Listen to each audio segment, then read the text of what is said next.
I avoid looking in the mirror, 'cause the truth feels too sincere. Caught in cycles of doubt and pressure. Trying to breathe, but the fog won't clear. I wear my past like a jacket, heavy seams and faded patches. But I'm learning how to hold it like a poem that still happens. All the little lines I trace tell a story, not mistakes. Learning grace with every fear. I cry less but feel more here. I'm not perfect, but I'm here to the light I used to fear. That's Bloom Th- again. Thank you. I've never had a introductory to a episode with a song that is in context to growth, which is Bloom Again. So Yes. thank you for that. And um, thank you for everyone tuning in to the Journey of Growth podcast, episode number 44. Four, I'm four. Keith. I'm Kite, the host of this event, which was created so myself and others can share perspective on the concept of it in hopes that one another's perspectives will be relatable, establishes awareness, and inspires listeners to adopt and maintain such behavior. The definition of growth is the process of developing new skills, attitudes, actions, or reactions that can have a beneficial impact on your life and increases your overall well being. If you would like to be a guest on the show, and which can result in an enhancement of your self identity as well as growth overall, you're invited to do so by reaching out to me on Instagram at Kite Raps and or on Facebook at Kite Smith, and I will attempt to reach out to you when there's an opportunity.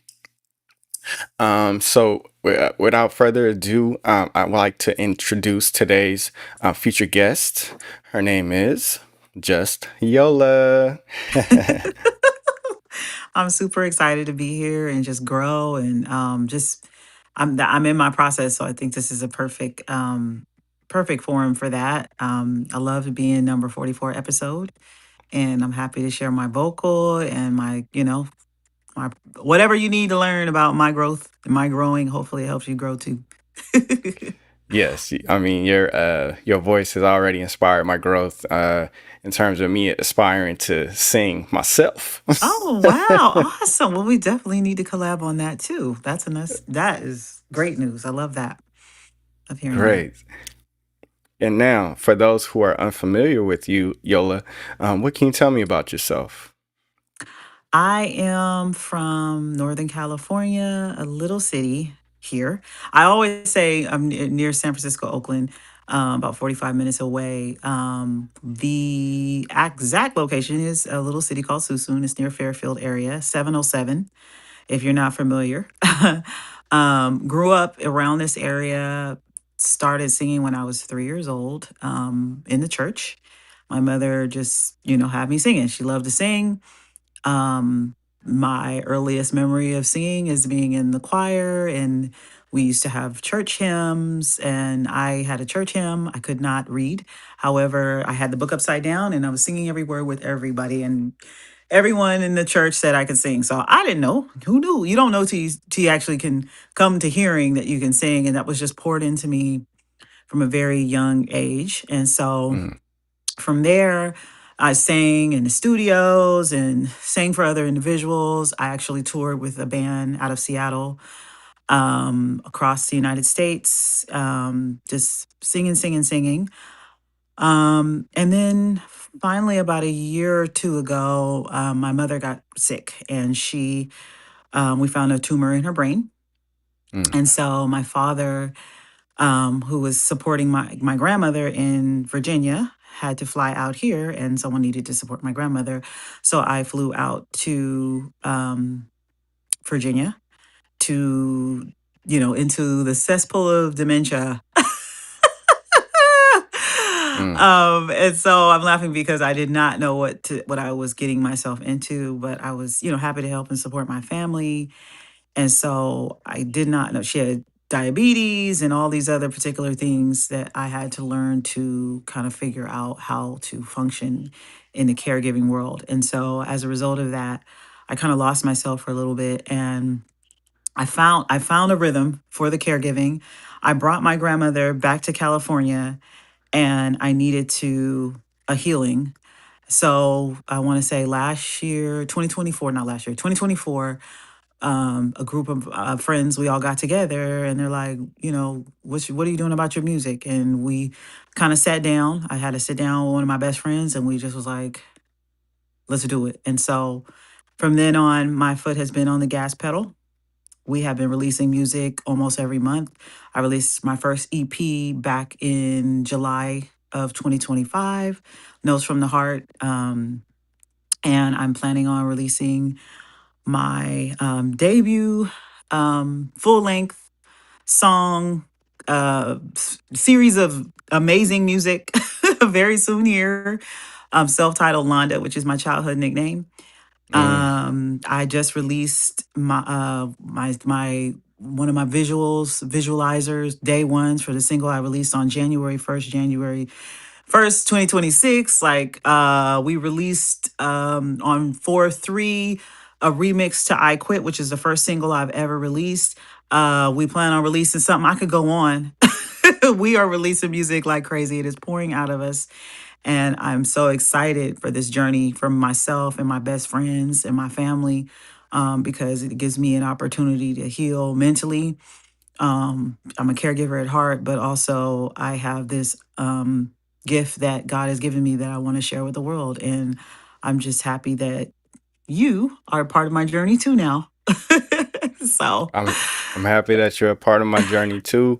I'm also glad that you have had opportunities to engage in the what's the word, the profession of music, as well as I'm happy that you have opportunities to release singles and EPs. And I hope that people will become aware of your music and appreciate your music, and as a result be supportive of you as well in your growth as a singer. yeah, thank you. um, yes, and so I'm gonna follow up with some more questions based on what you've expressed earlier. But my next question is, what is your perspective of growth? Growth is ever evolving. It is taking accountability for what you've now realized, and then also um coming into a new, right? So Mm, when I went out to Virginia, I didn't know what to expect. I didn't know what was going to happen, and I feel like through taking care of my grandmother, I peeled off a layer of myself and I grew. mhm, um but at the same time, I lost myself. I mean, mm, I don't know if you've ever been encountered with anyone with dementia. My grandmother's the most beautiful woman on the planet. She's one of, at least, in my personal opinion. I love her.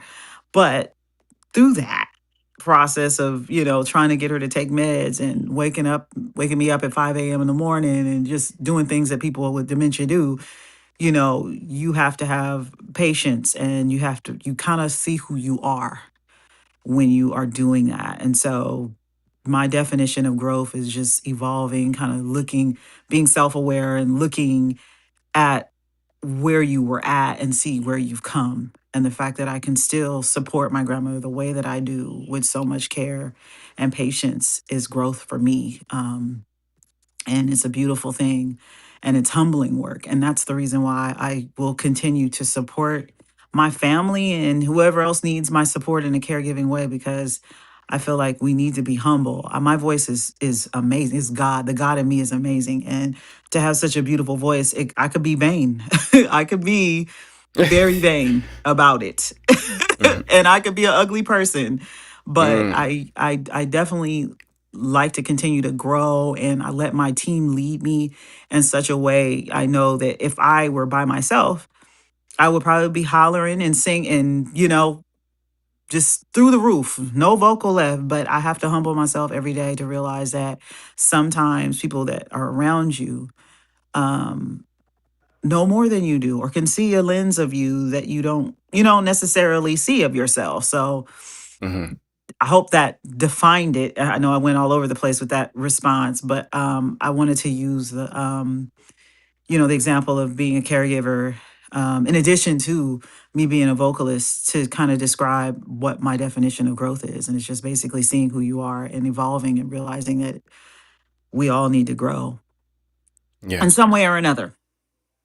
Somewhere or another. That's funny. Yeah, I relate to what you're saying, and I'm glad that you have opportunities to be supportive of your family, particularly your grandmother, where it seems like there was indication that your assistance was needed there, and so through that, it seems that you were also to able to increase your awareness of yourself and your capabilities by going into this unexpected, unknown circumstance.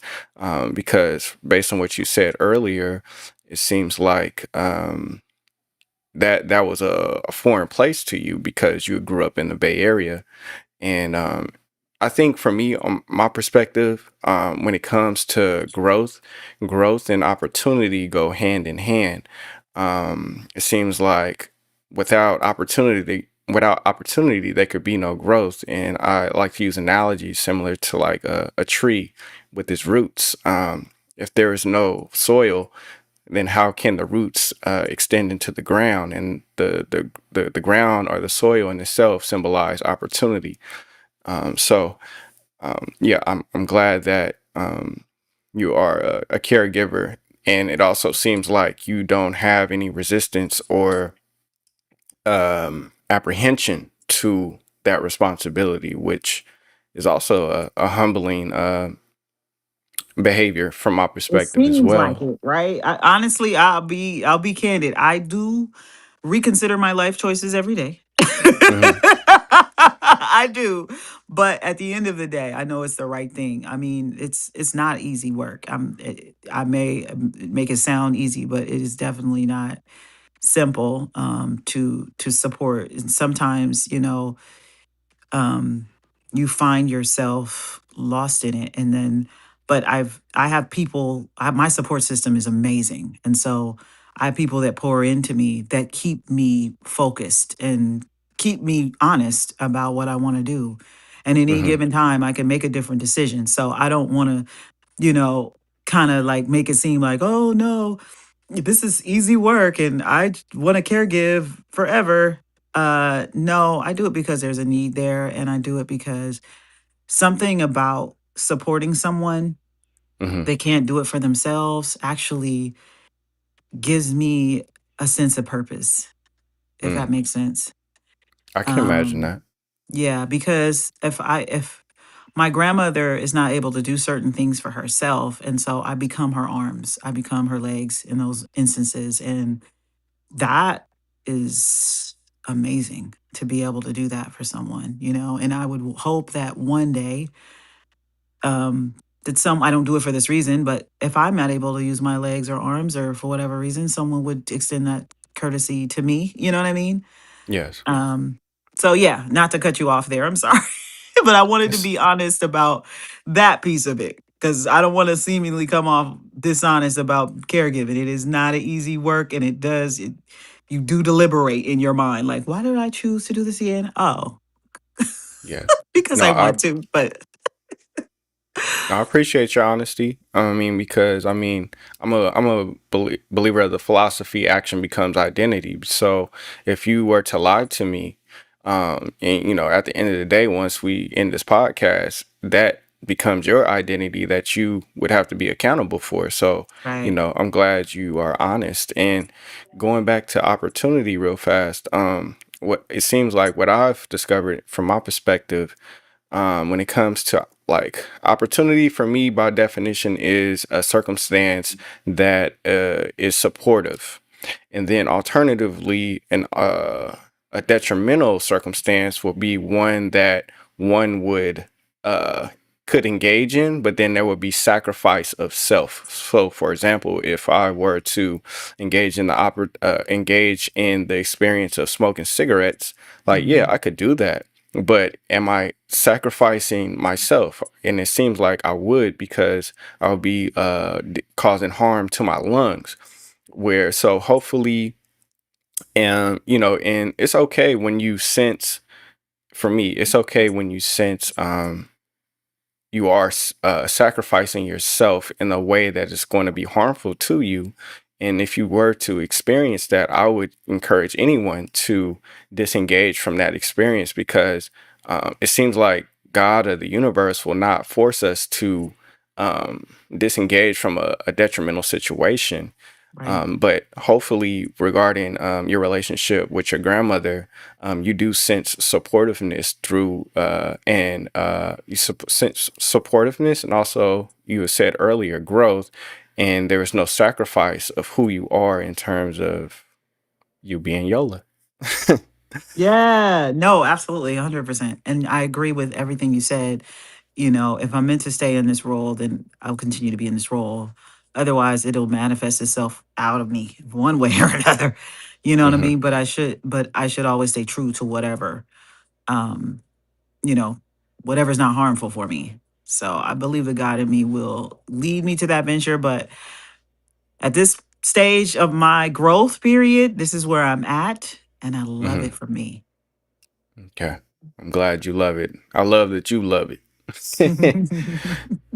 So moving onward, I'm gonna focus firstly on your alias, Just Yola. So my next question is, why just Yola? Yola? That is an amazing question. Thank you. So actually the answer is very simple. My government first name is Yolanda. Hmm. My last name is so long that when I would call people, when, it would only give them the first four letters of my name, Yola, and my last name. So everybody started calling me Yola, period. So they was just calling me Yola, Yola, Yola, Yola. That's what everybody called me. Hmm. Um, and so at one point, I was featuring for a beautiful poet, and she said, "What's your stage name?" And my stage name is Yola. Well, when it came up for publishing in that piece, they said, "Well, there's already a Yola, Hmm. so we need to get approval to use your stage name." And I was like, "What?" And so I was talking to one of my friends. I was like, "Well, my name, which is the name everyone calls me, is being used." And we were looking at one of the reels on Instagram, and it was Serena Williams, and she had just won Olympics, some US Open, and she was giving her interview. She said, "I'm just Serena." In all her greatness, she's just Serena. And I was like, "I'm Hmm. just Yola." You know what I mean? Because I have this huge voice, right? I have all this humility in me, and I have this huge voice, and I'm just Yola. So that's where it comes from. Um, Simple but complex response there. No. But that is where Just Yola comes from. It is my stage name. But Yola is actually the name that everybody calls me. So Okay. Yeah, and I appreciate that elaboration, especially for your fan base, because when you share this type of insight, I guess at least for me as a fan of music as well as yourself, these types of insights are kind of rare in itself, because due to people's privacy, and like not as many interviews when it comes to artists or even like celebrities. So just those small details of who you are like matter, at least for me. thank you. I love Yeah. that. Cool. Mm. Well, I might do a segment on that on my Instagram too.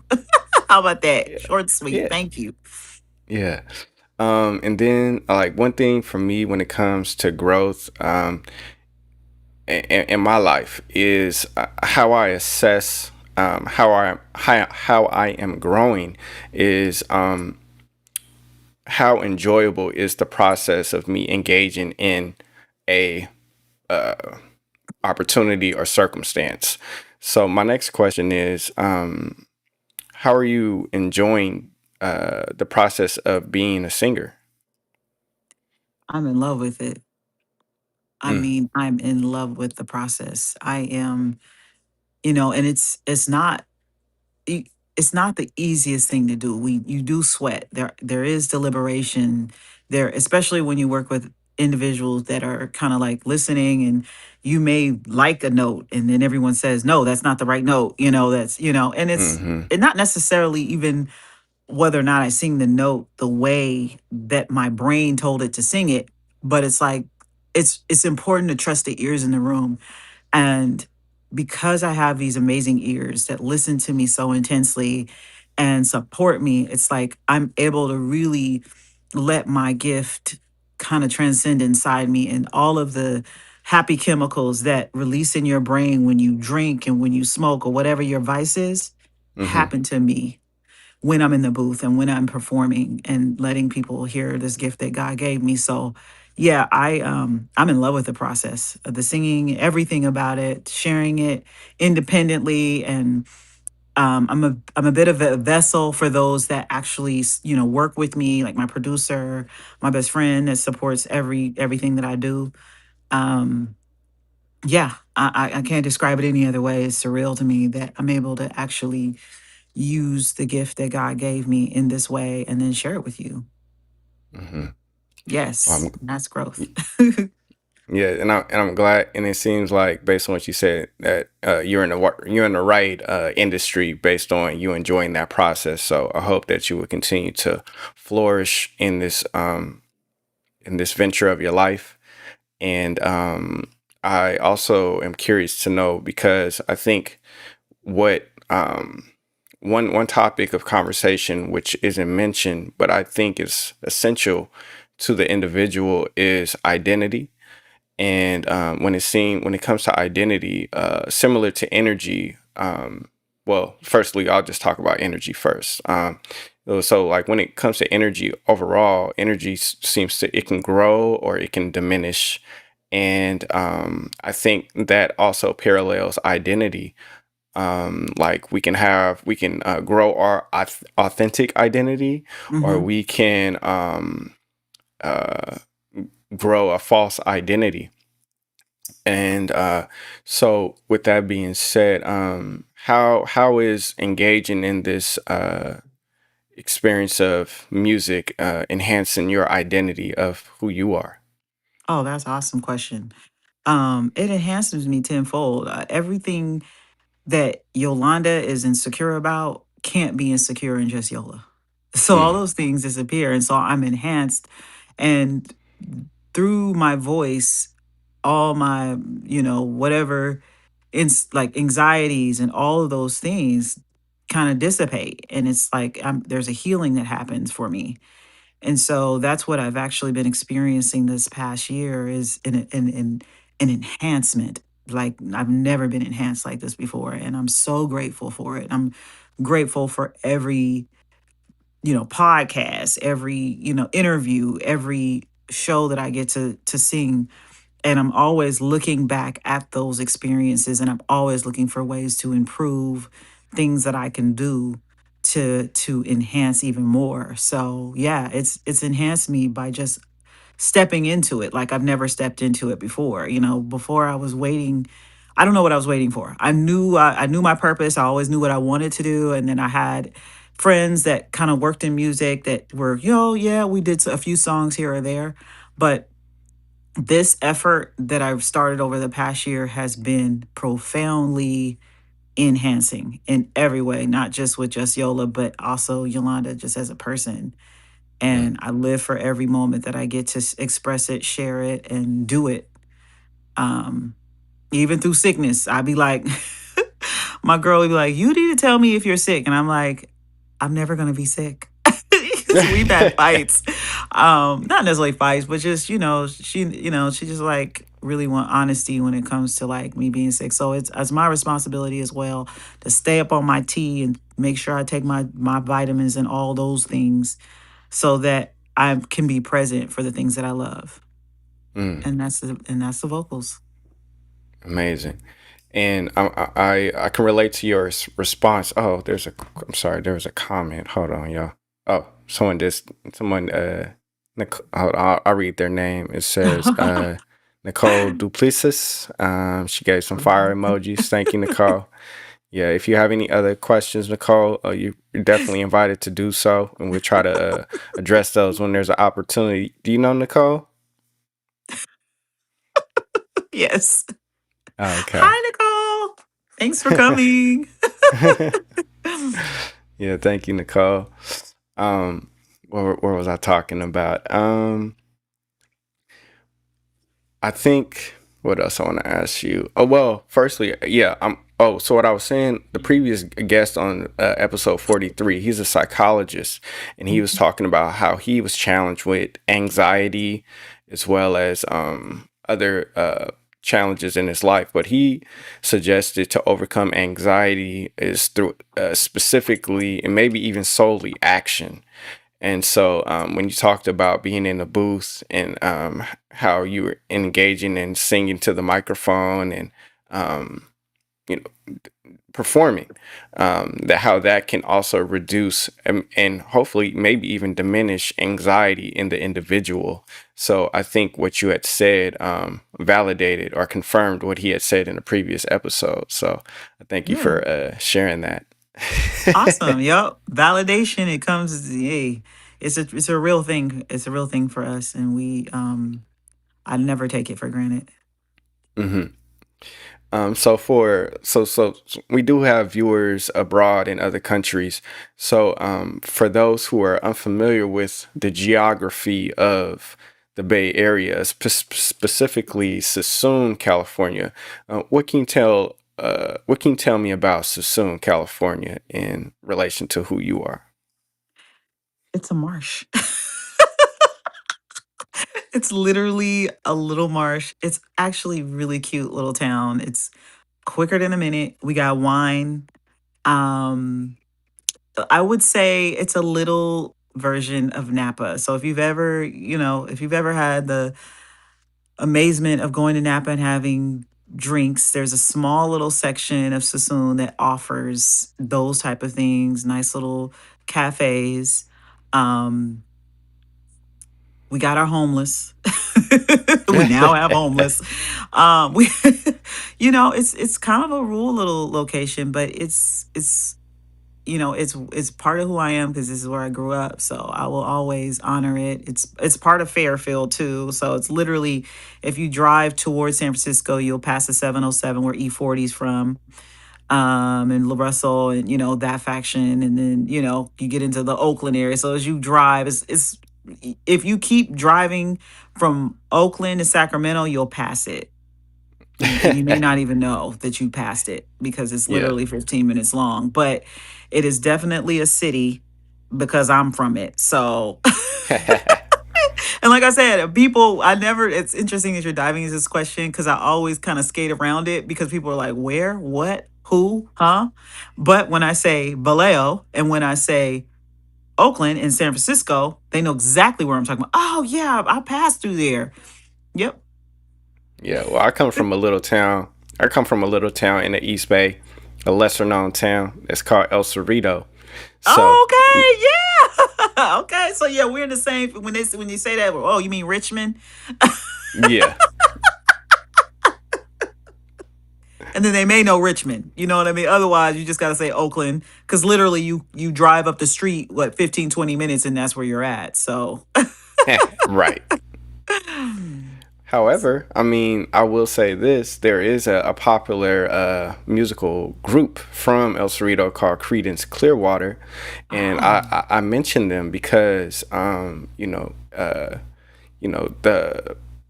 they're I mean I think they're like a global group. Like people I think all over the world know who Creedence Clearwater is, and I think it's important for you to, if you want, if you acknowledge and you appreciate where you're from, to shout out that city, because once you hopefully become a superstar, people will appreciate and the community that inspired you and to be who you are, despite it being a small town in population. So Sassoon matters. yeah. No, absolutely. It always definitely matters in my heart. It just becomes too long of a conversation for those that are not from here. So that's the reason why I say Bay Area. Yeah.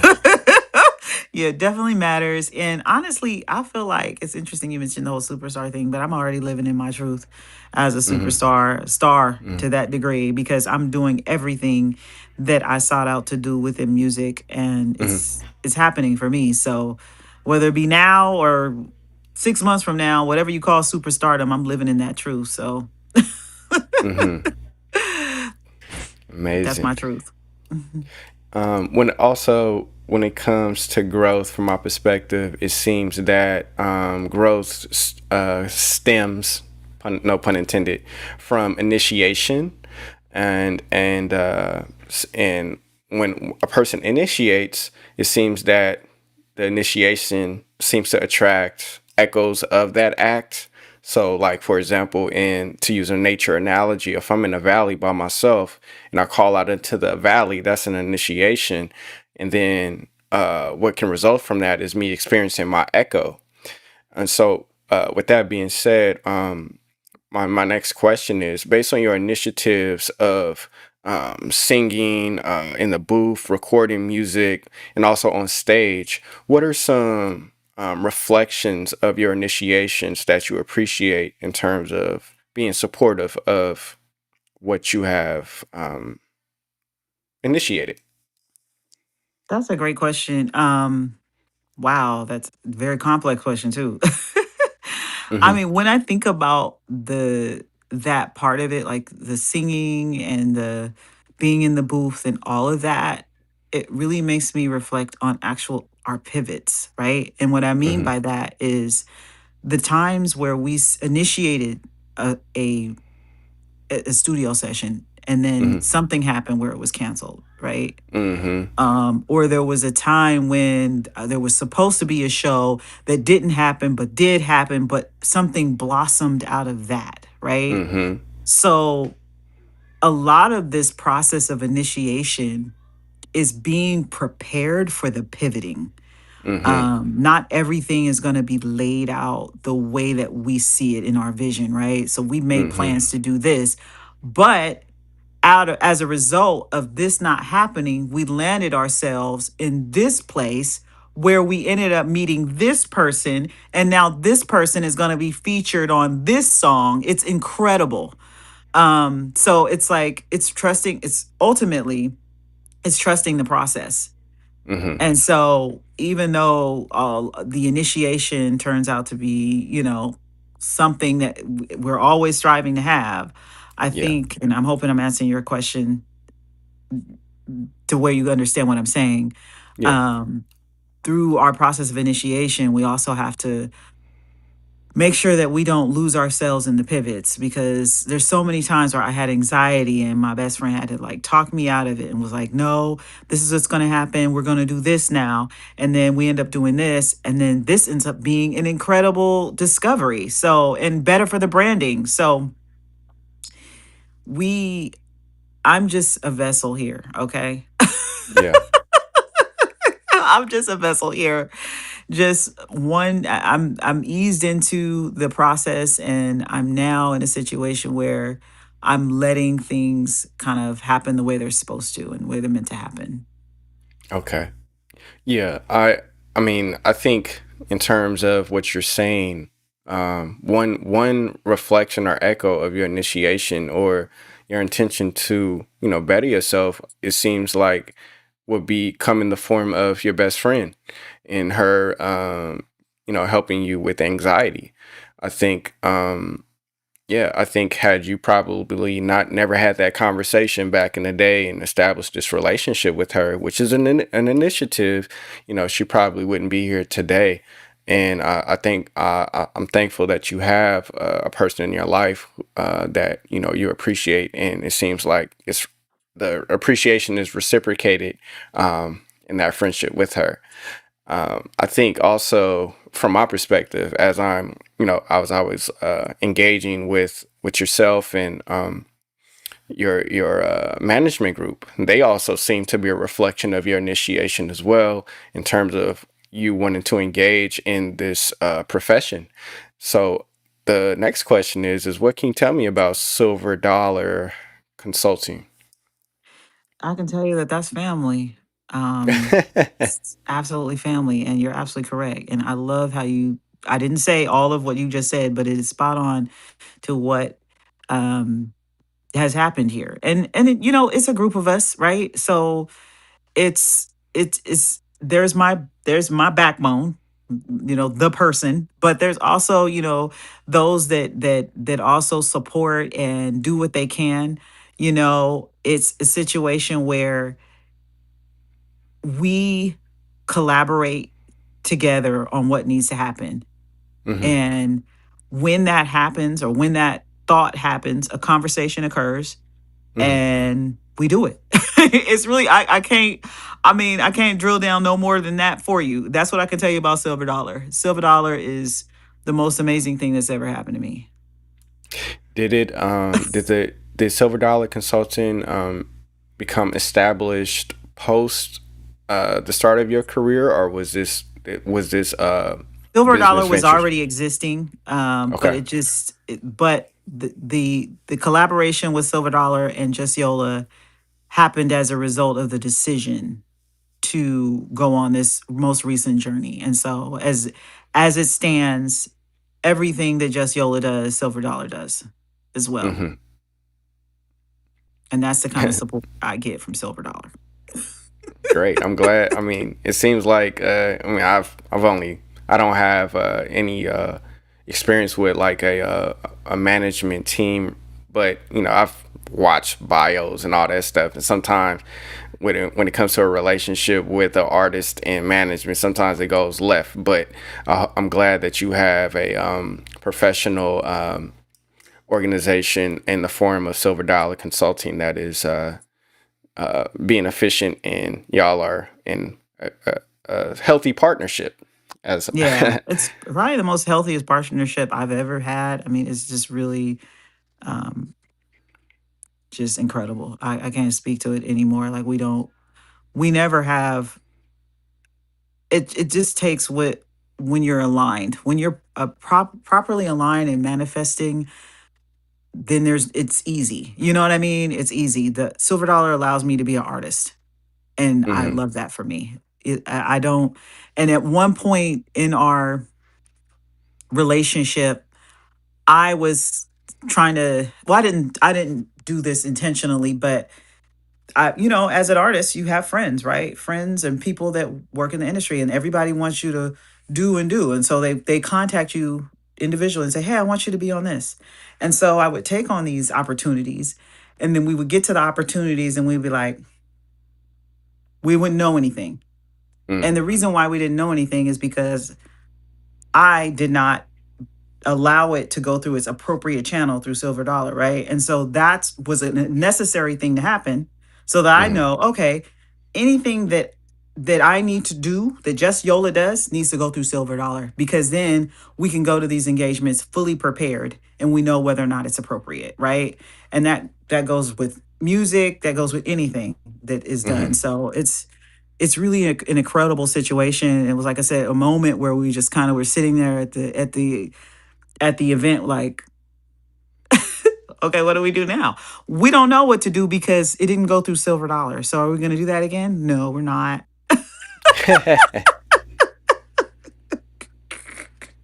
More growth. how did you how did you first encounter Silver Dollar? Oh, through my friends. Yeah, my Okay. friends. It's my friends. My Oh, friends it's are your the ones friends. who, yeah, they're all my friends. So it's just they are the ones who are, rooting for me, and it's amazing to have, like I said, a friendship team that supports me the way that they do. And so, for those who are unfamiliar with the music industry and the relationships that can occur between an artist and management, how would you distinguish, or how would you describe the responsibilities of a management team? All things business go through Silver Dollar. That would be, management. I am the artist, so I'm not going to pretend to understand the business things. There's a lot of trust involved with that. Hmm. We discuss how things are going to be, kind of like in the beginning, and I trust my management team to completely facilitate that without question. So it's a marriage to some degree. You know what I mean? A lot of trust involved with that. I wouldn't say that you should enter into any kind of situation in terms of nuggets without a full understanding. I have a perfect understanding, and some things I just don't want to know because I don't. I need to be in the booth singing, right? Yeah. um, but yeah, that's you know just whatever management. I would say just make sure it's a trusting relationship Hmm. before you enter into that type of thing. Okay. And how can one become aware of if it's a trusting relationship based on your experience? I would say based on my experience, I'm a little different because my relationship was forged in friendship, right? Hmm. So with my management team, so it's like we show each other on a daily basis um about, that trust thing. You know what I mean? There's transparency 100%. So I Hmm. would say to answer your question, transparency. Are you willing to flip the book over at any time? Hmm. You know what I mean? So there should never be a situation where you're in a situation where they're not willing to show you what what is being done or how it's being done, if that makes sense. Mm. Yeah, that's very Um, insightful. so the book can be flipped over at any point. I don't really want to see the book. I don't want to see it. Okay, Yeah. just put me in the booth, and I'll be Yeah. great. I do want to make a suggestion to you regarding like I can relate to what you're saying in terms of you just want to sing, but I Hmm. think it's also important based on the interview that I found to be relatable. Um, and I forget who who it was, but the context was he was saying that he got into a partnership Hmm. with another person, but I think it was a collective of people. But he said for him, he doesn't enter into partnerships unless he can sense he's capable of fulfilling the duties and responsibilities that the collective agreed upon to assist in supporting one another. And I felt that because I think you know, unexpectancies can happen. And what if, one day, it's you're in a place of you figuring it out as as a solo, I mean, not as a solo artist, but as an artist, and Yeah, it's up to you. And if you don't have any perspective of an awareness or of how you should engage in these unexpectancies, then I feel like you'll be at a place of what you had said earlier before you got with Silver Dollar. Um, in these engagements where you're like, oh, I'm kind of like, don't know what's happening next.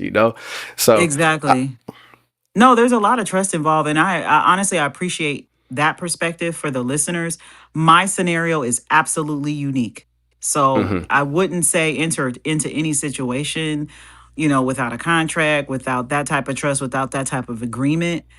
yeah, Any type of management team. I wouldn't suggest that at all. But I can only share my journey from how things happen with me.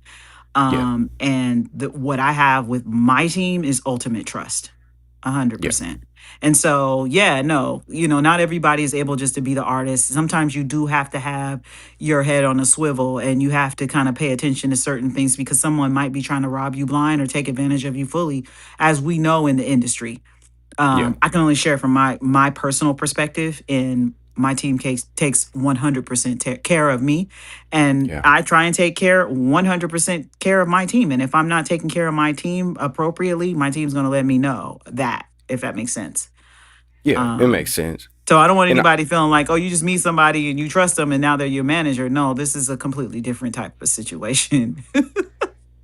yeah, I mean, more specifically, I'm just talking about, let's say, something practical. Like, for example, I have this podcast, and like I create the visuals, like the layovers and stuff like that. But there's been times where I've hired people to create visuals for me, and that was just due to me not having the opportunity to do the things that I'm hoping for. Yet in that scenario where I had this agreement with this person, if it were to fall through due to my experience in creating visuals, I now am capable of doing something that someone else had agreed that they would do for me. Mm-hmm. And so having that practical experience, is very valuable to me. And so I'm just saying in general, like, Got it. if there's an opportunity, and you can engage in growing your skill set in the various like areas other than things that you are growing, I just encourage that in general, be it No, I love management or that. I mean, relationships and stuff like that. yeah, no, I think that's amazing, and that's why me and my team just stay so much aligned because there's so much talent there as well. And so I really growing your skill set and things that you can potentially do is amazing. Hmm. I prefer to focus on what I do well. Yeah. And that's why I'm just Yola. My team does all of the other things, and so I'm blessed in that way. But you're Yeah. right, if you're able to actually take on something, you know that, and we take on everything that we can take on and do ourselves without having to reach out to other outside sources, we do 100% in-house. Yeah. So Great. yeah, that is our mindset too. It's just that I don't have a wherewithal. I do the vocaling. Yeah, no, I think that's healthy too, because it seems like based on what you said is like this your focus is singing.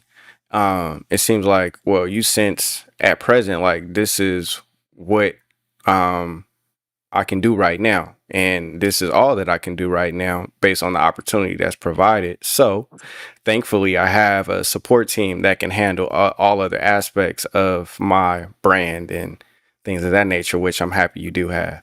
Very Yeah. happy.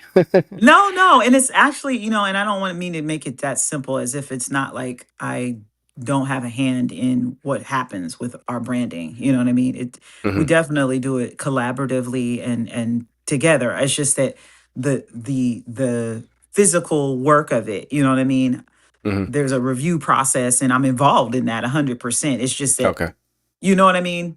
Yeah. I'm the artist in this scenario. So, but I don't ever want to take away from what the management does, or get too involved in what management does because then it becomes convoluted, right? Because that's not my Yeah. area of expertise. I like the experts to do the experting, if that makes sense. My Yes. management doesn't get in the booth. They don't. They don't Yeah. sing. So we Right. just do what we do well, and that's all.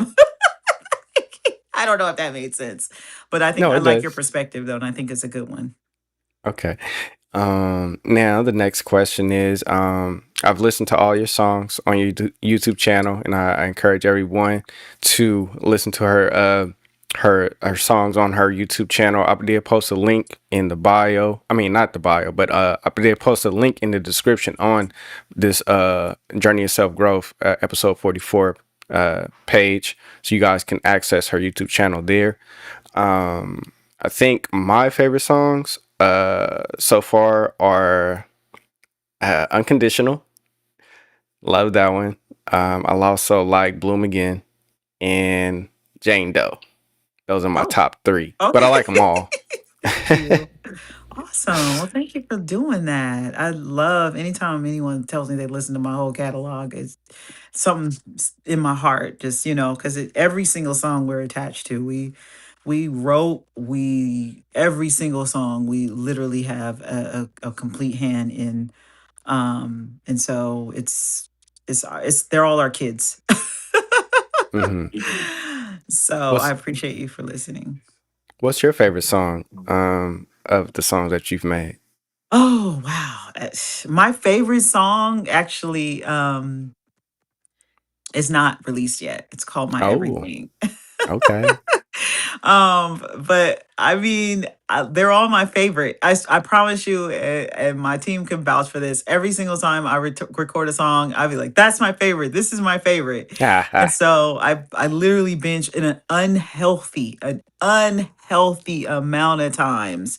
I listen to these songs and I literally just fall in love with them. And then I take a break because I have a new song to record, and then I'm back into it and fall in love with it every day because all of the concepts are from everybody that is a part of the team. So mainly me and my best friend, but we get into the emotions because all the things that have happened to these songs in these songs are real life scenarios. So Mm, Um, Unconditional is one of our favorites, and some of the songs we were sitting in a, sitting at a restaurant, and just writing, talking about Mhm. what happened. And so my new favorite is my everything, but who knows what happens the next time I record? I don't know.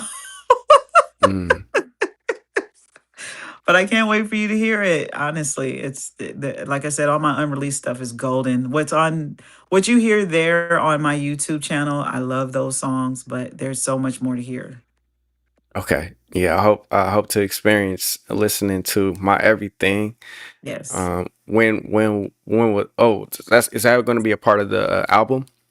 Yes, that will be a part of the full length album. We are excited to release that. It's either going to be 2026 or the top of 2027. We're still nailing down that time, but I promise you, you will get a lot of singles, a lot of new music coming out of us very soon. Okay.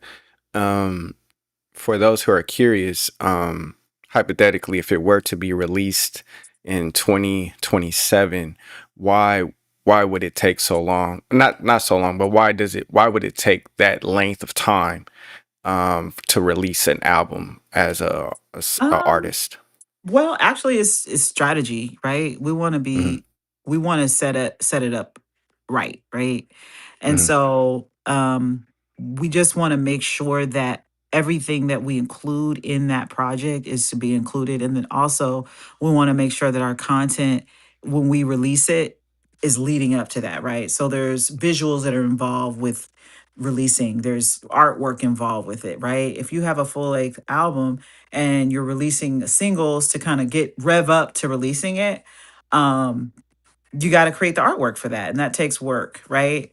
So, really, it's involving strategy and just making sure we have the right plan mapped out for it. If it's Mm, going to be my first full length, I don't want to just, release it and just say, here.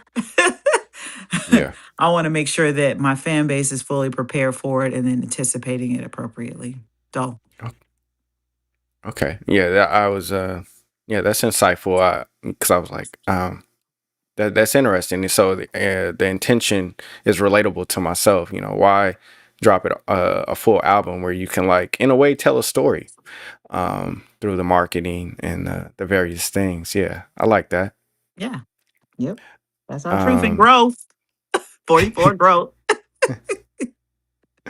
so now you do, yeah. And regarding some of your songs, you have collaborated with several individuals. The first one that I'm going to mention, his name is Truly. Trilly. Yeah. Trilly. Yes. What can you tell me about Trilly? Thank you for bringing that up. So he is my first collab.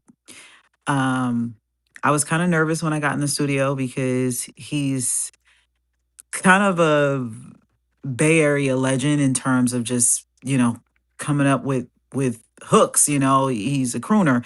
And so when we got in the studio, we recorded the song and he's looking at me, you got your verse? And I was like, and then I got in the booth and what I came out with was magic. So just came out of me and it was so amazing to be able to execute in that short period of time. Regretfully, he last year passed away. Hmm.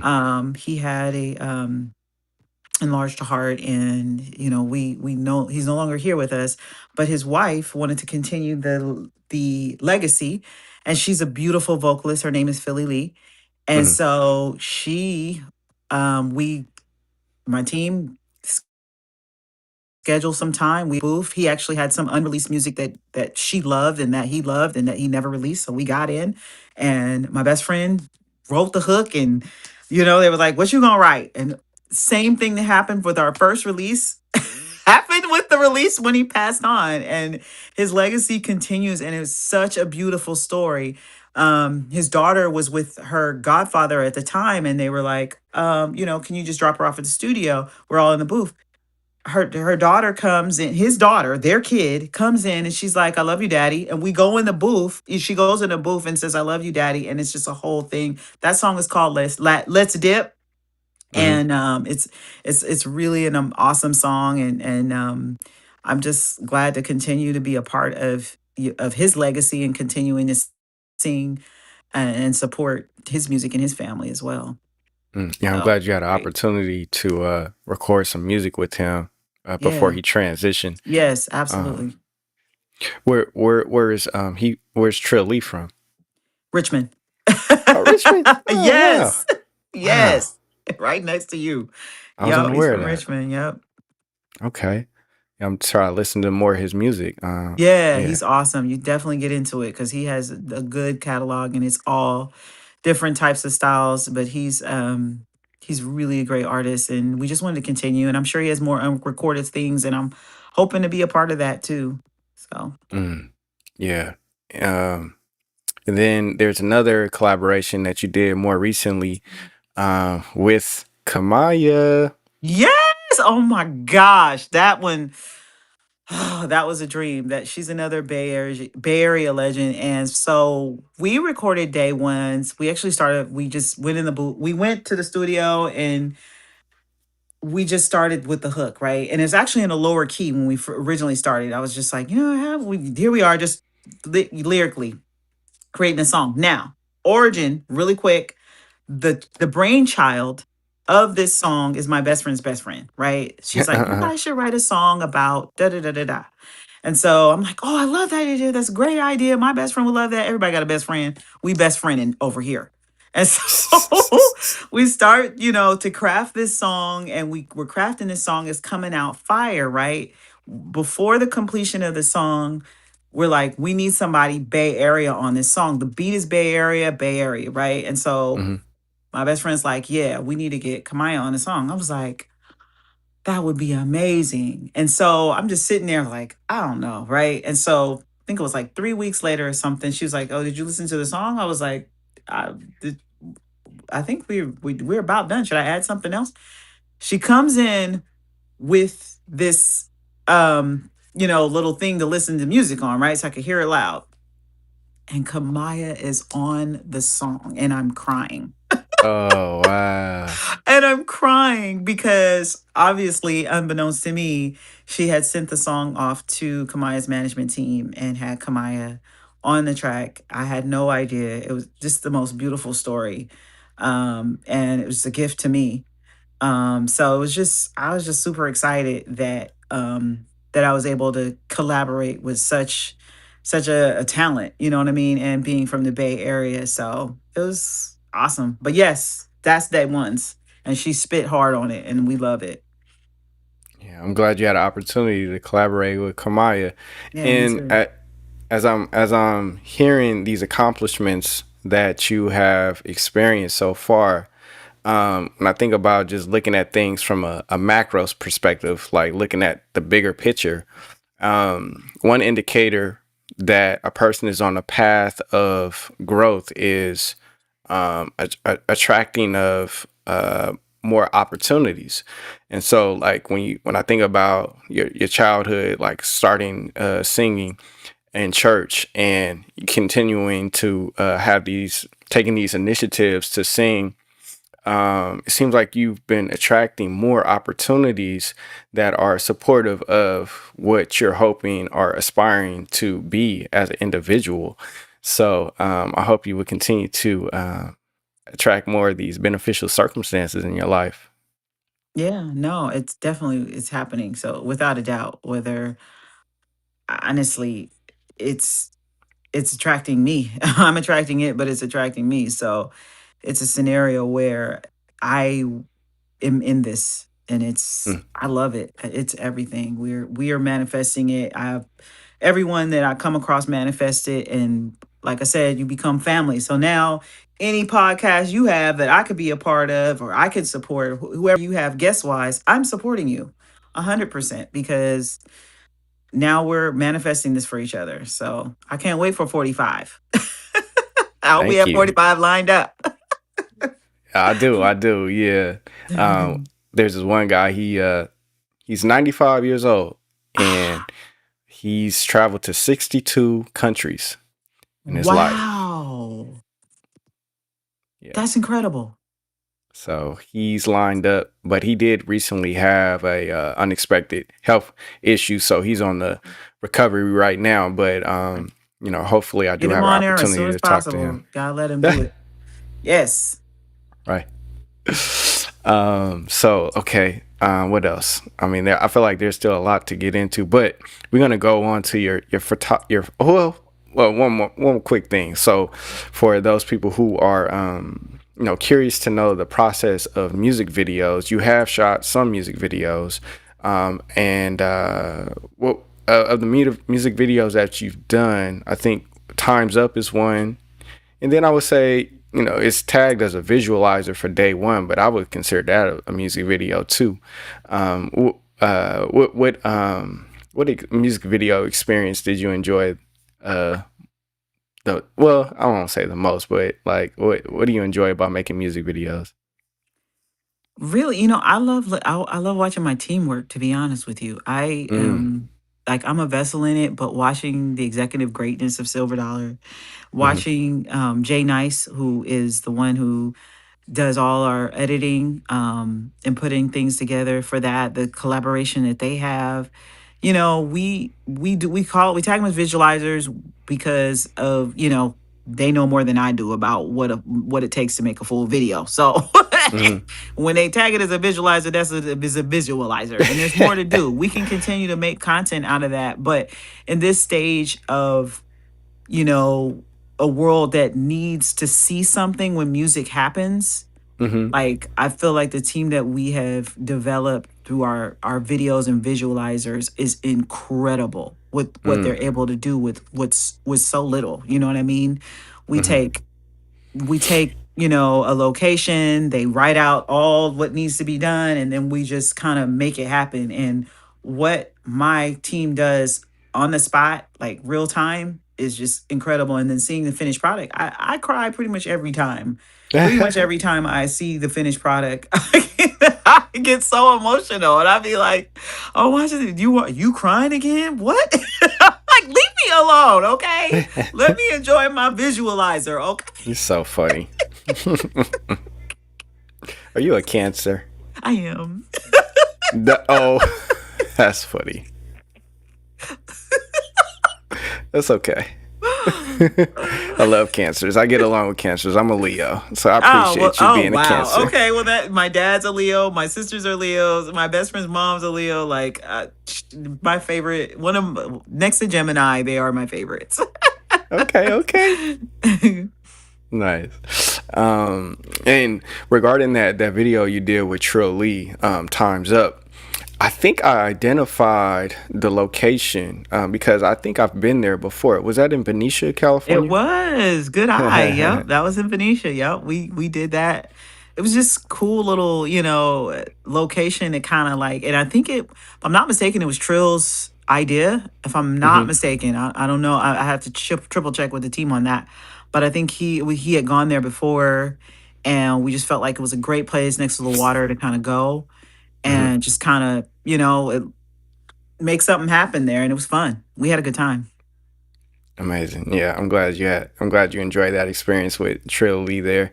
Yeah. It's a good. I enjoy going there. It's not too far from where I am. It has amazing. Yeah. Beautiful, beautiful location. And you never know what you're going to see. You don't know what you're going to encounter in terms of there's always, dogs and families and peoples and boats and stuff there. So we got some great visuals out of that. Great. And then for people who are curious about your live performances, where are some venues that you've performed in? Yeah. Wow. I have performed. Phew, that's a good question.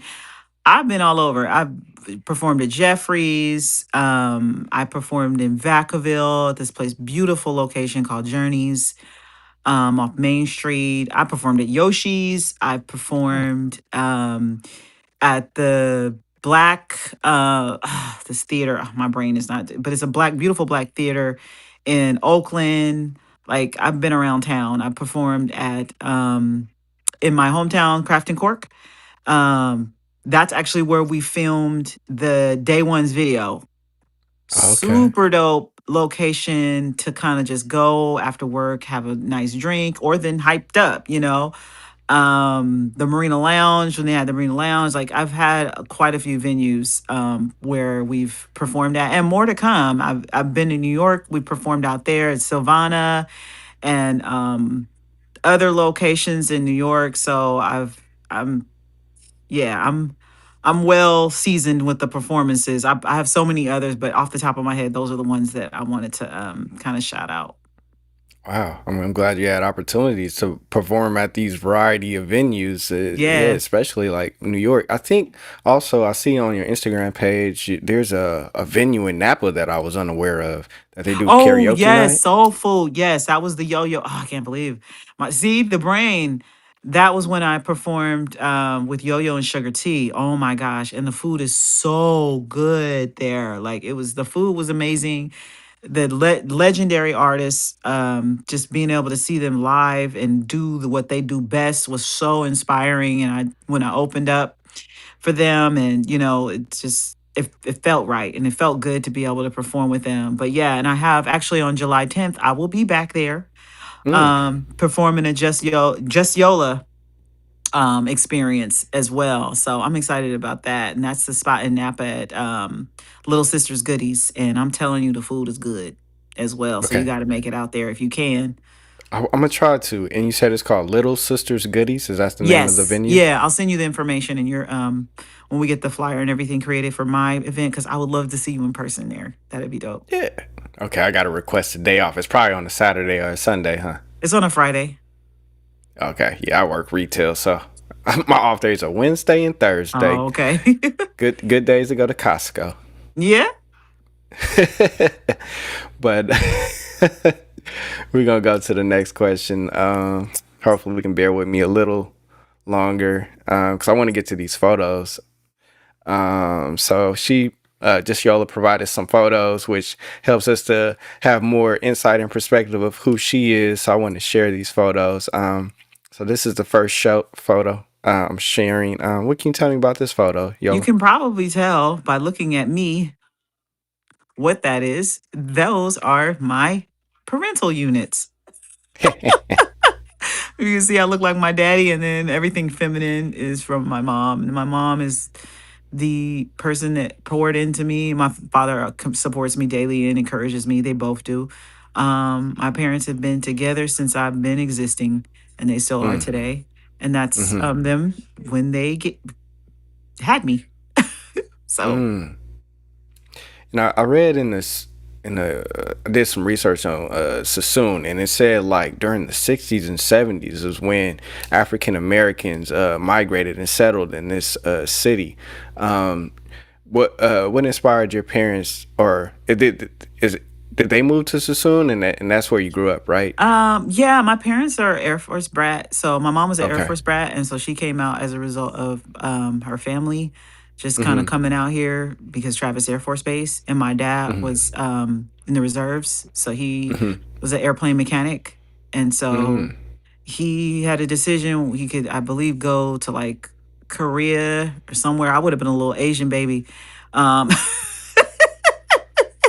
But my mom, swept him off her feet, or vice versa, one way or another, and they created me. Okay. Um, that's amazing. And I'm curious. No, I'm familiar with Travis Air Force Base. Did they enjoy living in the city of Sassoon, Oh yeah, we or do had, they? man, the best Christmases, the best. Just we love it there because just kind of laid back, Mm-hmm. laid back environment, not as fast as the city, you know. Mm-hmm. But yeah, we love our time out here, and the people are different. We're a little slower pace, but we can run. We got our areas, where you got to be sharp.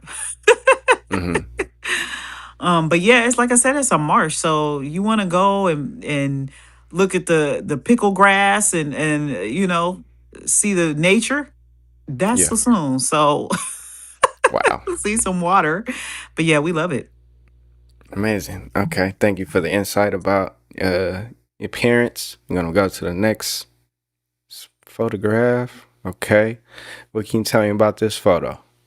That's a more recent photo. It doesn't include the twins or Babby, which are the latest of my nieces and nephews. But that's Mm-hmm. like the last photo where we all went out to eat. We were at Red Robin.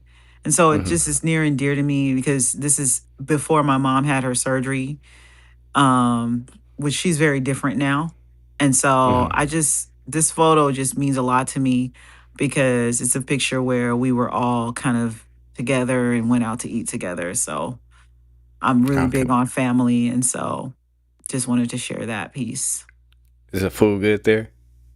It's pretty good. They do burgers. They specialize in burgers and fish and other little salads and stuff like that. And drinks. So it's a pretty good. But now that location was at the mall is no longer there. So Oh.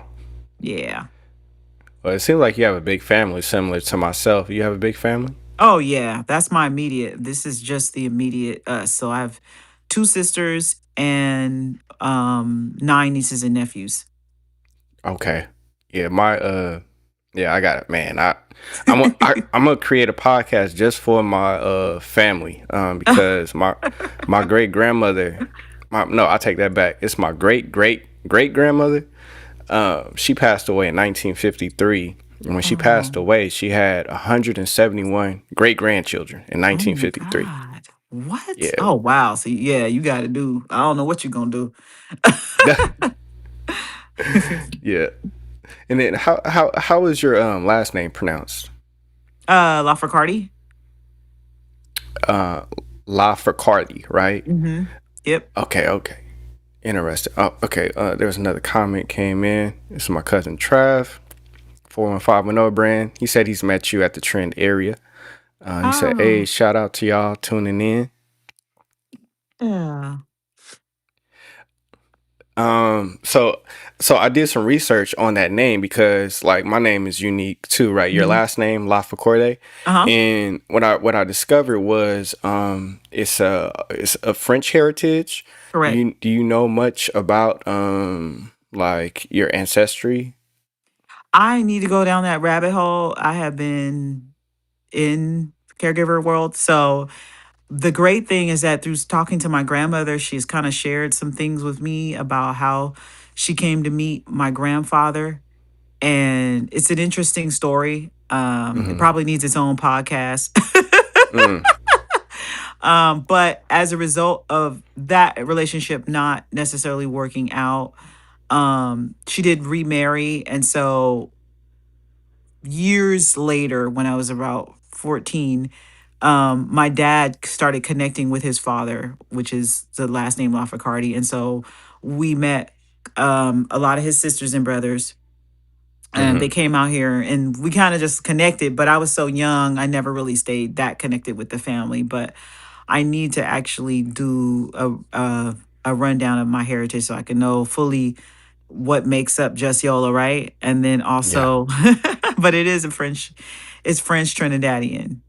Um, Okay. yeah, just to answer your question. Yeah, and so the reason why I was asking you about that because I also discovered something else, but I'm gonna get to that in a second. But is your so Lafayette similar to my on my mother's side? Where I'm Creole, and our last name is Matoyer, and that's based in Louisiana. Do you know if your family originates Oh, from Louisiana? I don't know. I just know the Trinidad, really, but I'm sure that I have some people out there that could be, they're spread out. And to be honest with you, they look like me. Like if you find a Lafacardi, you see the likeness in that, you know what I mean? So we kind of look alike. We Mm, light skin. You gotta see my father's face and like with the people that I've seen. Um, and I'm like, oh yeah, that's definitely my family. But yeah, no, to answer your question, I'm not 100% sure.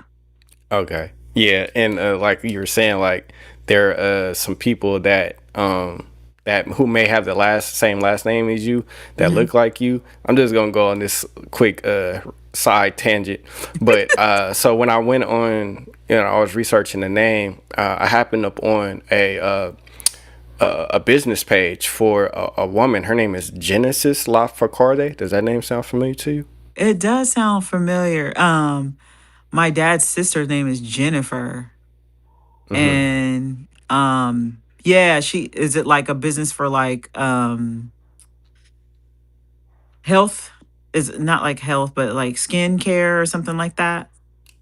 This Or this person, she has a health spa in yeah. Arizona. Yeah, that sounds familiar. Oh, From what I was seeing, yeah. is She that your launched it. that's your dad's sister? I believe I'd have to see it to be honest with you. I'm like I Okay, said, I'm disconnected. I mean, caregiver world. Don't fact check me here. it's okay. Well, it's no pressure. I mean, I'm gonna share the page so you can see it right now. So, Okay. because like when I saw her picture, I was like, oh my god, is this her sister? So hold I on. know, right? We look alike, right? It's probably my family. I 100% guarantee it. Okay, here we go. Can you see that? Oh, wait. Can you see that? No. Wait. Hold on. They could probably see it, but we can't see it. Hold on. Well, hold on. I got another page. Hold on. Let's see.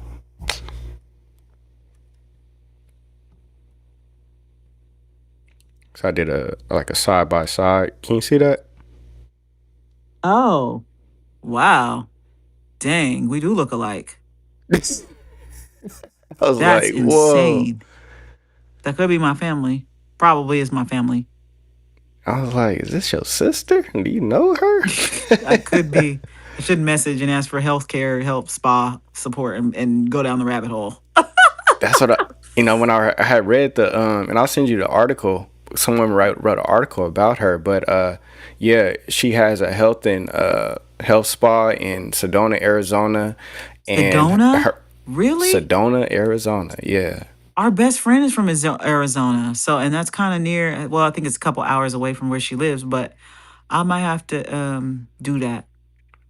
Yeah. I hope you're able to have a conversation with her. She seems very professional.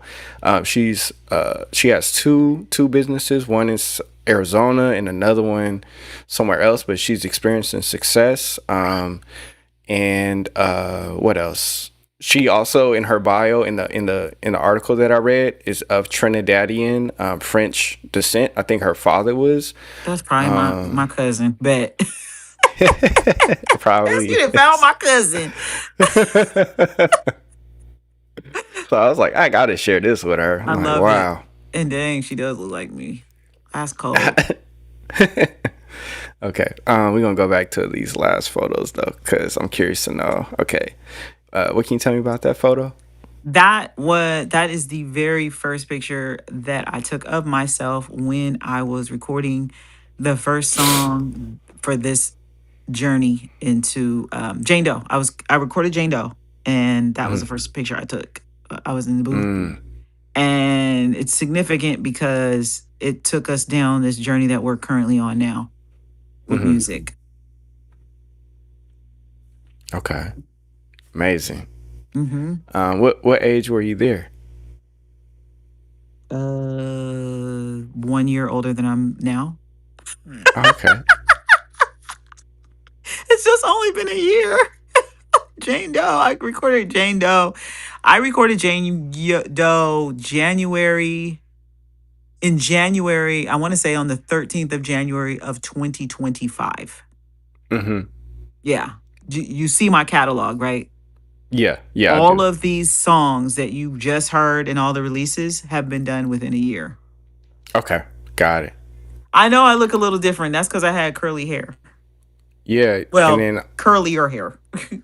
right. Yeah, that's why I was asking. Yeah. Okay, and Do I look that then much younger? it might be the light It's because it's probably the like light.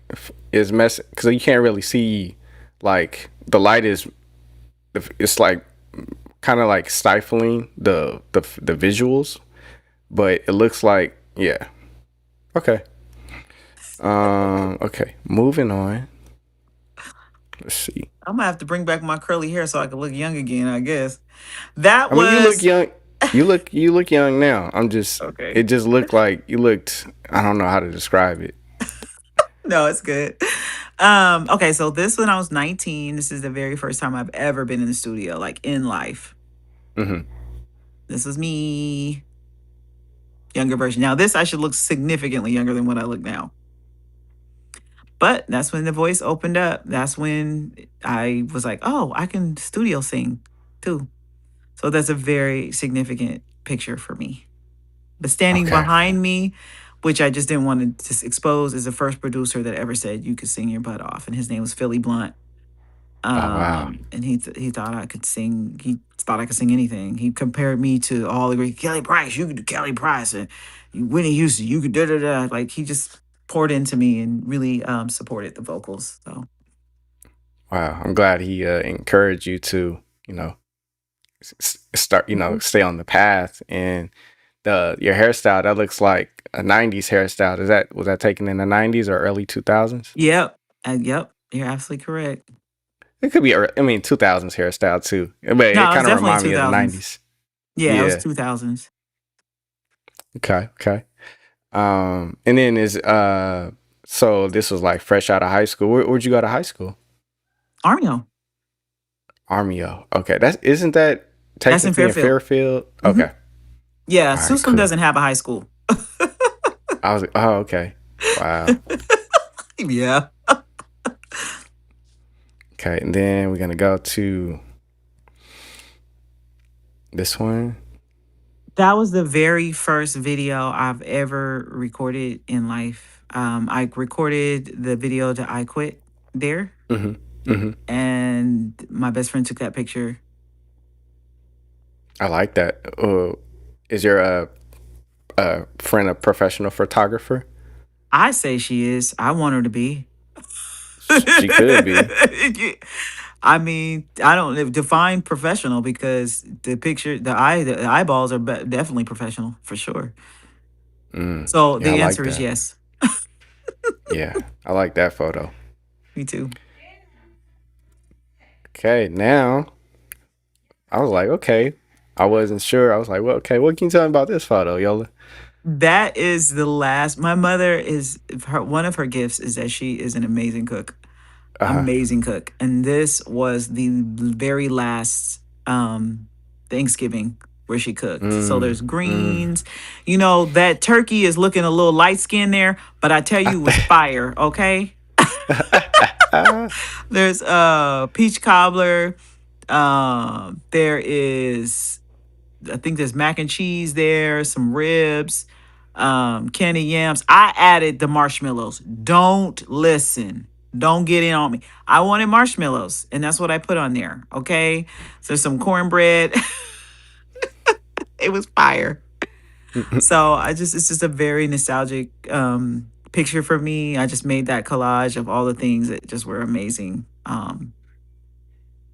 Actually, I think you did a good job with the placement of the marshmallows. Cause I like how toasted they look on top of that. Thank you. Thank you.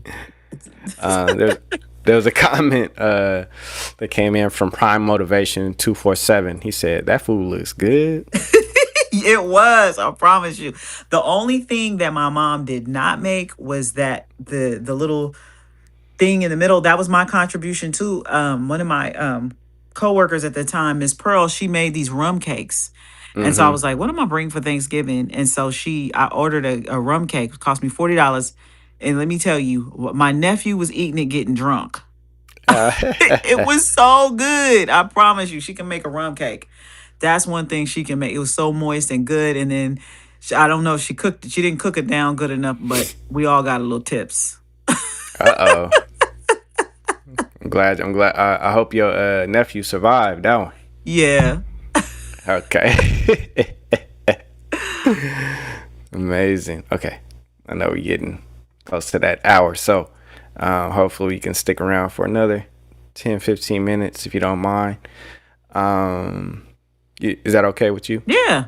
Yeah. We're here. Okay. Okay. So I definitely am curious to know about this topic for you. So for those people who are unfamiliar with intellect overall, in terms of theories, there's two popular theories. And we're going to talk about the multiple intelligence theory. But when it comes to intellect, there's two popular theories. One is more popular than the other one. And the more popular theory is adopted by academic institutions, which suggests that we as individuals have three forms of intellect, which would be logical, mathematical, linguistic slash writing, and then scientific slash naturalist. And I like to present this alternative theory, which was presented by a theorist named Howard Gardner, which suggests that in addition to those three theories I said earlier, we as individuals have six forms of other intellect, which are musical, existential slash spiritual, interpersonal slash people smart, bodily kinesthetic slash body smart, intrapersonal slash self smart, and spatial, which would be like the ability to engage with three-dimensional objects outside of your body. So like people who are architects and interior designer seem to demonstrate high degrees of intellect in this specific area. And I like to show this chart and talk about it so that people who may have low self-esteem or doubt their capabilities due to them not being having high degrees of math, writing, or science at present may become aware of the fact that they are intelligent in other aspects of intellect in general, which can inspire and motivate people to want to continue to grow their intellects through practice and repetition, which is possible.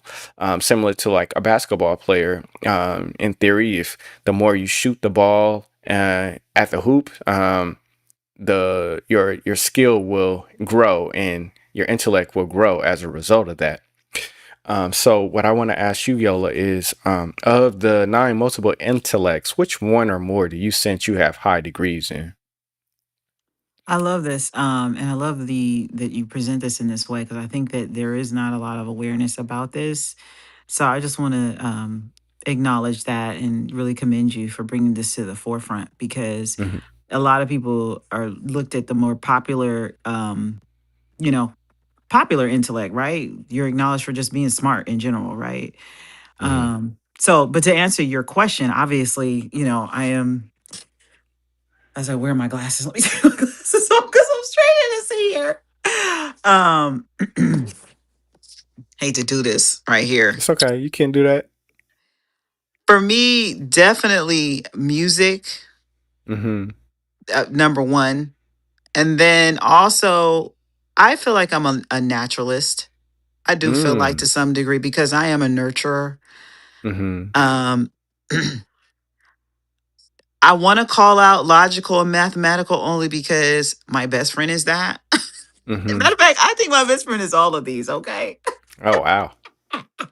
to be truthful and honestly. But if we want to talk about superpower and where my intellect lies and the things that I feel like I'm really really good at, like if I can call out, like if you need nurturing, naturalist and musical, I can stand 10 toes down on those Hmm.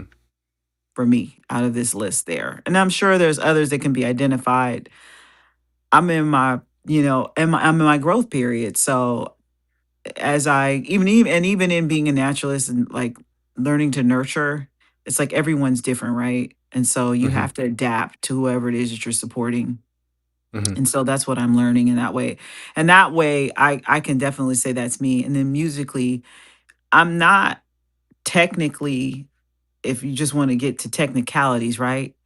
Hmm. The best vocalist. I don't have all the technical tricks and things or whatever the case is. But Hmm. the gift that I have inside of me, what makes me great is Hmm. profound and it's mine and it's amazing, right? So Hmm. I can say musical and I can say that that's my superpower. I would Um, theorize that you also have a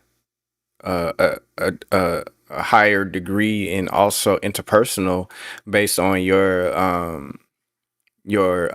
commitment to being of assistance to your grandmother, because I think without having a sense of awareness of how to interact and engage with her, given her circumstance with dementia, you probably wouldn't be as efficient as you are with your relationship with her. So I would also theorize you do have that high degree. Would you Yeah, that agree? that I could say. Like I said, I still struggles with tasks. But I would agree that, and like I said, we have an amazing relationship, and partly because she's just an amazing person Hmm. that I get to support, and just her being 91 years old and trusting me the way that she does to do the things that she can't do, and then also I have to walk in integrity, knowing that even though she doesn't remember to do this, it still needs to be done. So I need to make sure that it's done, you know? Hmm. And so I appreciate you for your observation in this conversation and calling that out for me. Thank you. Hmm. Yeah, and I think also too, I would theorize you do have a sense of intrapersonal intelligence, which is self-smart, based on what you had said earlier about how when you first started out with your career and how prior to the management collaboration, you discover it through the results of not having the management. There was a sense of refinement of how you were conducting yourself as an artist, which resulted in the collaboration, and then also how you are engaged with communicating and also have a you desire transparency with the management group that you have a relationship with as well. And I think that that's important too, because having that awareness and also having a willingness to speak up when there's needs to have a conversation needs to be made demonstrates interpersonal intelligence, because you're also wanting to maintain a sense of inner peace and um, health for yourself in terms of like not having stress in your life. And some people can be passive and not say anything and endure these such circumstances that needs, to be addressed in their life. But it seems like you have a willingness to address things as they come if need be. Correct? Yeah, no, absolutely. It's actually a requirement of, my relationship with my team. You know what I mean? We have to, and if I don't address them, they will get addressed one way or another. I mean, I definitely have the desire for that, just for our alignment, for sure. And I Mm-hmm. think that it's a lot of the good in me at this time is pulled out from my team. You know what I mean? I can't say that I've always been this way and that I've always been so open, but when you're around people that are, sharper than you, that are smarter than you, that are more, connected, I mean, at least in my view, Mm-hmm. you elevate. And that's part of Mm-hmm. growth, right? I love having people around me that are more creative and more, you know what I mean, or creative in a different way and in different ways. These different, you know, components of intelligence that you've called out on this chart. Like I want the best of it beside me so that I can thrive. And I pick up on it and I take notes and I try my best to, kind of find my way to that. So, What I'm curious to know about a particular intellect regarding yourself is how is your do you do you sense you have a degree of existential intelligence, which is also known as spiritual intelligence, like the spiritual realm, spirituality? absolutely. I feel a spiritual connection with, and in fact, I consider myself more spiritual than anything else. I definitely feel that spirituality is what keeps me and my team so close knit, Mm, why we don't have conflict. We don't have conflict because we remain in alignment. And we also, we also deal in terms of logic, right? mm-hmm, I may be emotionally connected to do a thing and really want to do a thing. Like, oh no, let's not cancel this session. I really want to do it. Let's create another session on this day. But logically speaking, it's just not smart to do, right? And I'm just speaking on real simple terms. You know what I mm-hmm, mean? But as a Cancerian, I'm emotional. So I have to know that these are my emotions, but they're not necessarily the way that we do things. So I have to trust my team in doing the right thing for me, if that makes mm-hmm. sense. Yes. So, and that comes through our spiritual connection, knowing that our spirituality And so it doesn't become a conflict, it becomes a conversation. And then Mm, from there, we do what's right for both parties. And it just always hmm. works out. So that's a good call out. And definitely I feel absolutely spiritual in where I'm at right now in life. Yeah, it does seem like you are connected spiritually, just based on how much I see you smile here, and also like in your like when you during like your posts on Instagram and music videos. I think like it seems like there's a sense of humbleness and also an appreciation for the opportunities that are provided for you to do the things you do, which is why probably you smile. Yeah, no, it's 100% genuine. I definitely appreciate every opportunity I get, and for people to pour into me the way that I have been poured into. It's incredible for me. It's really a great opportunity, and I'm living it every day. And it's not always cookies and candies. It's not cute. I promise you, it's not always cute, but it's those opportunities I have to be able to do this that, you know, keeps me smiling. I mean, and like I said, it's I just appreciate everything that even this opportunity here today and you pouring into me. And like I said, we'll continue to collaborate after the next and anything that you do. I can't wait to 45 hit because I can't wait to see what's happening with our 95-year-old person. Yeah, for sure. Me too. Yeah, I appreciate you going. Appreciate you intending to tune in as well. Every episode that I've done, I've grown through just discovering the growth of each individual, and each individual so far has been a unique journey in itself. And I think I've every episode I have experienced resource from the individuals that I've had conversations with. And I think too, like, I don't intend to make this podcast for profit, and the intentionality is because I want to be have an aspect of my life that is unconditional, and I think that helps me to stay tied to the spiritual realm as well, because when I think about spirituality, or let's just say from a naturalistic standpoint, when I think about the earth, like it provides us with resources unconditionally. And I think if I want to be aligned with the spiritual realm, I have to at least at some aspect of my life be unconditional. If I hope to also experience unconditionality as a reflection of my acts as well. So Yeah. um, I can relate to you in that regard. Yeah. Yep. Okay. We're gonna go to the last segment. I appreciate everybody for tuning in.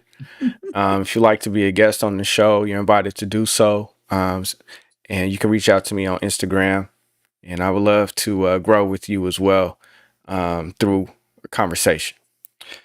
So this is the last segment of the episode, and this is called the Interpreting Expressions segment, where I like to present a expression that can come in the form of a statement or a question.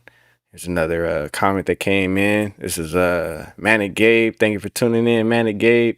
He's a cool dude. I hope. Hey. um, So I like to present expressions that I encounter in life that is relatable and resourceful to myself, and present it to on the show. So, and hopefully that the expression will be relatable and resourceful to the viewers as well as the future guest.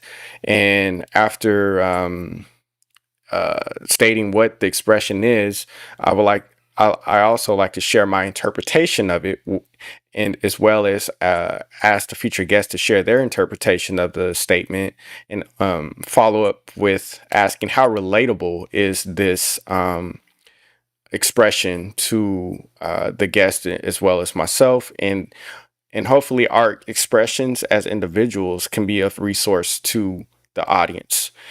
So today's interpreting expressions quote is consistency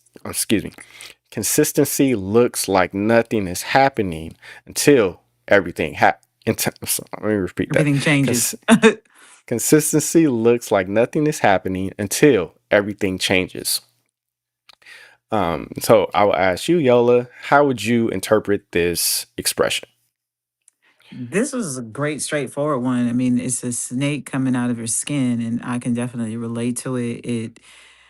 It's I'm continuously shedding and continuously evolving into who I am, and that's just Yola. You know, like I said, this last year has been me shedding a lot of different things, that a lot of different feelings and things that I didn't know have been expressed. So yes, I relate to that.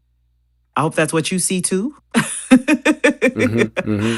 Mm-hmm. But this is actually my favorite quote. Thank you for bringing this. And then I'm going to hold this in because we are, if we're nothing else, we're consistent in how we behave, and also in our evolution of Just Yola. Mm-hmm. And could you present an example, if possible, of that exemplifies this quote in your life? Oh, I mean, I can go real simple. I can actually, I can essentially just start from the genesis of everything. We had in January, we didn't have anything but an idea, right? January 2025. We were just like, Mm-hmm. what are we doing? What are you gonna do? You know what I mean? All right. Mm-hmm. The next thing I know, the very first conversation was like, oh, okay, well, here's what I need you to do. I'm going out of town. Go and do this. Um, go and do this. Oh, my brain is falling out. um, go and do this board. It's like you know how when you put all these pictures together on a collage? Yes. Okay, so we went. That was my very first assignment as an artist, to go ahead and do a vision board. Wow, my brain. And I didn't know it at the time, but my journey with as Just Yola was never going to happen had I not did that vision board. Mm. However, with everything that I put on that vision board, it came to fruition. Like, it completely happened and more. You know what I mean? Mm-hmm. More than I could ever imagine. And so that is me shedding my skin, shedding all Mm. of the things that I had did in the past. And I really didn't touch a lot of the music that I was already working on, that was kind of, great music. Just we started from scratch. We did one song that was already written, and then after we did, that was a vocal tester, and then from there we started from scratch from everything, and it was just absolutely beautiful. So I am continuously, and I hope this is giving you the example that you were looking to hear, Mm-hmm. or describes it appropriately, continuously shedding and becoming that um, clean slate. Mm-hmm. Yes, it did. It what you said was relatable to myself, and you said initially you started with a storyboard, and Mhm. from your perspective, had you not taken that first step, you probably would have not been where you are today. And honestly, that takes and it stems, I think, too. It seems like when it comes to initiative stems from intentionality too. So it seems like you had an intention, which then you acted upon through creating that storyboard. And it seems like that act also helped to build up your identity, in terms of what you're capable of too. Because if Mhm. you took that initiative, it shows like, oh, I can do this, therefore it's possible for me to do that. And through those steps, you seem to maintain a momentum, which has then resulted in you um, attracting more abundance in your life through in forms of opportunities, be it music videos and about to eventually drop a album. So and it's possible that you may have not seen anything tangible during certain points along that phase, but um, it seems like you have been experiencing some pleasurable experiences, stemming back from January 2025. Would you agree with that? Yeah, no, everything, like I said, is absolutely it's been even the growing moments, the moments where that weren't, what we didn't know turned out to be blossoming moments.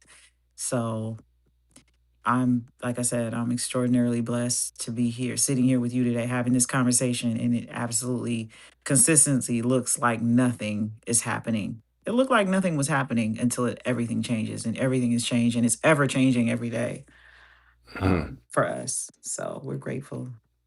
Amazing. I'll just give you a short interpretation of this, but I think for me, like there was a point where I was overweight, and I just wasn't content with how I was feeling internally, Mm, and I intentionally decided to act on the opportunities that were provided to me through going to exercise. Like, mm, it was just a matter of choice for me at that point.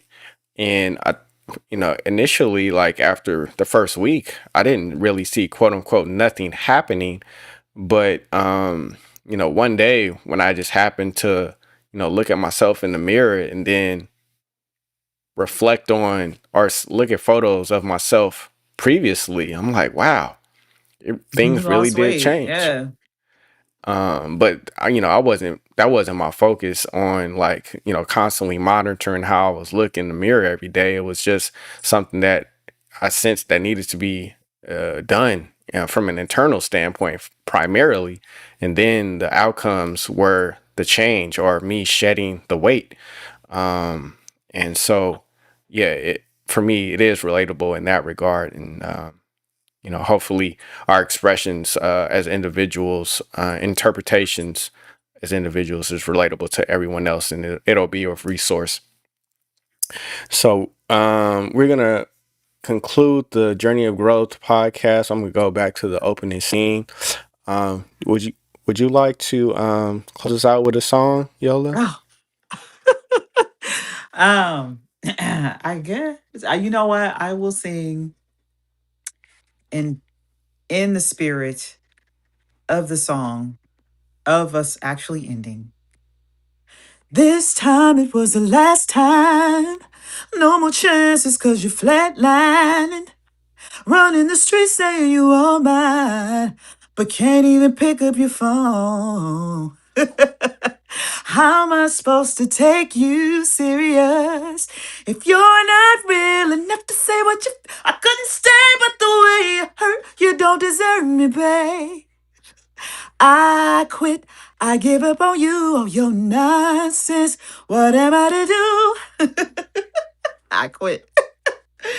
Thank That's you. a that's a single I just released on 4/3 with Karana Don. Please stream on all platforms. Thank you, Yola. Do you have a Spotify? I'm everything. Spotify, YouTube, everything. Okay.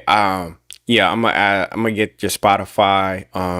Cause it's not listed on your Instagram, but I'm definitely gonna get your Spotify, and I'll add it to the description of this podcast Oh, episode. perfect. Yeah, it should be. I'm sorry if it's not, but there should be a link tree there that has all the stuff, but I'll Okay. send it to you if you can't find it for sure. Okay, I might have overlooked it.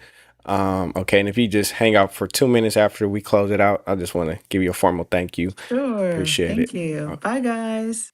Okay. I hope everyone will enjoy the rest of the evening. Thank you for tuning in to the Journey of Growth. I hope you will continue to grow. I appreciate you all. Good night.